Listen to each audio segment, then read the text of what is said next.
बरेली में बवाल करने वाले आरोपियों पर प्रशासन ने बड़ा एक्शन लिया है। प्रशासन, पुलिस और बरेली विकास प्राधिकरण की संयुक्त टीम ने मौलाना तौकीर रजा खां के सबसे करीबी नफीस रजा और उसके साझेदार शोएब बेग की अवैध मैरिज हॉल पर बुलडोजर चला दिया।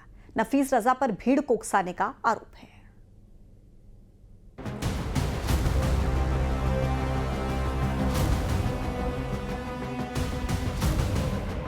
बरेली में 26 सितंबर को हुई हिंसा के बाद हालात संवेदनशील बने हुए हैं।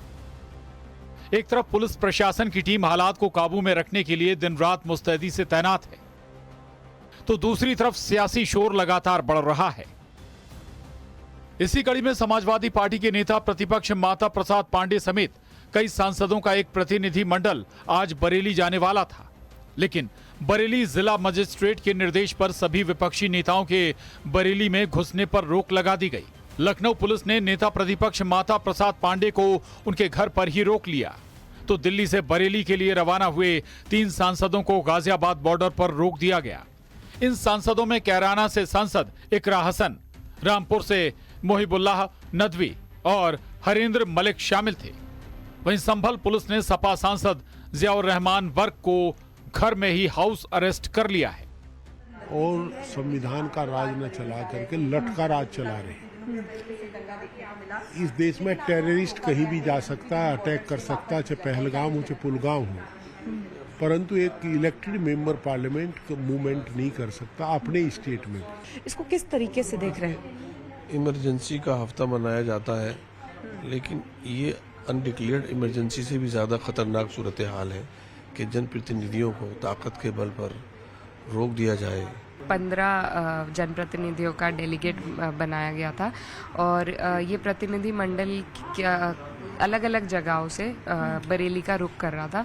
तो हमारे जो उत्तर प्रदेश के एलओपी हैं उनको लखनऊ के पास रोका गया। हरिंदर मलिक जी, मैं, मोहिबुल्ला जी, हम लोगों को मेरठ एक्सप्रेसवे पे रोका गया। कुछ लोगों को हाउस अरेस्ट भी किया गया है। की गई है उसको एक पेपर की शक्ल में देकर के एक रिपोर्ट हमें माननीय अखिलेश यादव जी को देनी थी, लेकिन जिस तरह से रोका गया है हम उसके खिलाफ हैं और हम चाहते हैं कि अनुमति मिलनी चाहिए थी। हमारा वहाँ पर जा कर के लोगों की समस्या को सुन कर के उस आवाज़ को उठाना था और उनको हक इंसाफ दिलाना था। उधर कांग्रेस के राज्यसभा सांसद प्रमोद तिवारी ने सरकार और बीजेपी पर निशाना साधा है। समाजवादी पार्टी के प्रतिनिधि मंडल को बरेली जाने से रोके जाने पर उन्होंने कहा कि यह फैसला गलत है। बरेली में सांप्रदायिक हिंसा नहीं हुई, बल्कि प्रशासन और जुलूस में शामिल लोगों के बीच संघर्ष हुआ है। विपक्ष के नेता भी चाहेंगे कि वहां पर शांति कायम हो। ये बुलडोजर जो है कोई अवैधानिक निर्माण हो तो उस पर कार्रवाई करिए, लेकिन आप किसी को एक व्यक्ति के अपराध पर आप उसके परिवार को दंड दे रहे हो, ये कहां तक न्याय है? डिप्टी सीएम केशव प्रसाद मौर्य ने सपा डेलीगेशन के जरिए समाजवादी पार्टी और अखिलेश यादव पर निशाना साधा। केशव प्रसाद मौर्य ने कहा कि 2027 में समाजवादी पार्टी 2017 वाली स्थिति में पहुंचेगी।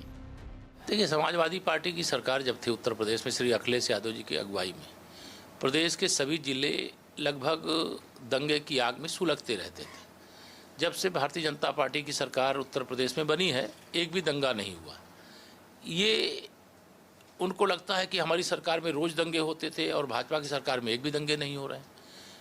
कैसे दंगे फैलें, कैसे बवाल हो, कैसे शांति व्यवस्था बिगड़े, कानून व्यवस्था कैसे ध्वस्त हो, लेकिन उनके ये मंसूबे पूरे नहीं होंगे। ये शुद्ध रूप से श्री अखिलेश यादव जी की नौटंकीबाजी है और इस नौटंकी के कारण ही वो 2027 में 2017 की स्थिति में पहुंच जाएंगे और समाजवादी पार्टी के जो एक परिवार की पार्टी है, जो एक परिवार डेवलपमेंट एजेंसी की तरह चलती है, ये सफाई की ओर रवाना हो जाएंगे। सियासत से परे बरेली में प्रशासन का एक्शन जारी है और बरेली के बवालियों पर टेंशन भारी है। बरेली में योगी बाबा का बुलडोजर ताबड़तोड़ दौड़ रहा है। आज एक बार फिर तौकीर रजा के करीबियों पर प्रशासन का बुलडोजर एक्शन हुआ। आरोपी नफीस के घर 6 बुलडोजर ध्वस्तीकरण की कार्रवाई के लिए पहुंचे। अवैध मैरिज हॉल को बुलडोजर से ढहाया गया। ये वही नफीस है जिसने इंस्पेक्टर को हाथ काटने की धमकी दी थी। Bureau report, news 18। Madhya Pradesh में दिग्विजय सिंह के बयान पर सियासत तेज हो गई है। दरअसल दिग्विजय सिंह ने संघ और मुस्लिम आबादी को लेकर एक बयान दिया, जिस पर अब सियासी बयानबाजी शुरू हो गई है। दिग्विजय के बयान पर बीजेपी ने बड़ा हमला बोला। बीजेपी का आरोप है कि दिग्विजय और राहुल गांधी समेत कांग्रेस के नेता हमेशा आतंकवाद के समर्थन में ही बोलते हैं। इन लोगों को हिंदू आबादी घटने की टेंशन नहीं है। मध्य प्रदेश में संघ और मुसलमानों के नाम पर एक नई बहस छिड़ गई है। ये बहस कांग्रेस नेता दिग्विजय सिंह के एक बयान पर छिड़ी है। दरअसल झांसी में दिग्विजय सिंह ने आरएसएस को लेकर कहा कि ये नॉन रजिस्टर्ड संस्था है। ये संस्था दंगे भड़काने का काम करती है। क्योंकि आरएसएस एक अपंजीकृत संस्था है, उसकी सदस्यता नहीं है। कोई दंगा फसाद कराता भी है तो कह देता ये तो हमारा मेंबर नहीं है। अरे तुम्हारा पंजीयन नहीं तो मेंबरशिप कहाँ से होगी? चंदा वसूली ये करते हैं, ये पैसा जाता कहाँ है? अकाउंट इनका कहाँ है? हर विजयादशमी पर और गुरु पूर्णिमा पर इनके पास करोड़ों रुपए, सैकड़ों करोड़ रुपए चंदे में आते हैं। वो पैसा कहाँ जाता है? यही नहीं, दिग्विजय सिंह ने मुस्लिम आबादी को लेकर भी एक बड़ा बयान दिया है। दिग्विजय सिंह ने कहा, हिंदुओं की अपेक्षा मुस्लिम आबादी तेजी से घट रही है। अब दिग्विजय सिंह के बयान पर सियासत तेज हो गई है। बीजेपी ने दिग्विजय सिंह के संघ और मुस्लिम आबादी पर दिए गए बयान पर निशाना साधा है। बीजेपी विधायक रामेश्वर शर्मा ने दिग्विजय सिंह को बहरूपिया और इस्लाम का प्रवक्ता बताया। बीजेपी का कहना है ये लोग हमेशा आतंकवाद के समर्थन में ही बोलते हैं। अब ये कह रहे हैं कि मुसलमानों की जनसंख्या बढ़ रही है और मुसलमान बहुसंख्यक हो जाएंगे, जो कि संभव ही नहीं है। क्योंकि जिस तेजी से हिंदुओं की जनसंख्या घट रही है, उससे ज्यादा तेजी से मुसलमानों की संख्या घट रही है। कभी भी अच्छी बात नहीं कहेंगे। ये जब भी बोलेंगे तो आतंकवाद के समर्थन में बोलेंगे, जब भी बोलेंगे आतंकवादियों को जी लगाकर बोलेंगे, जब भी दिखेगी तो इनको मुसलमानों की संख्या कम दिखेगी, हिंदुओं की संख्या ज़्यादा दिखेगी।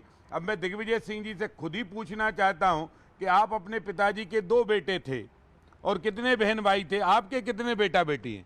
तो हिंदुओं की संख्या पर वो बहुत ऐतराज कर रहे हैं कि हिंदुओं की संख्या बढ़ रही है। दिग्विजय सिंह को भारत माता की जय बोलने वालों की संख्या जब बड़ी दिखती है तो उनके पेट का पानी हिलने लगता है। एमपी में दिग्विजय सिंह के बयान पर सियासी माहौल गर्मा गया है। बीजेपी ने कांग्रेस को एक बार फिर हिंदू और हिंदुत्व के खिलाफ बताया है। Bureau report, news 18।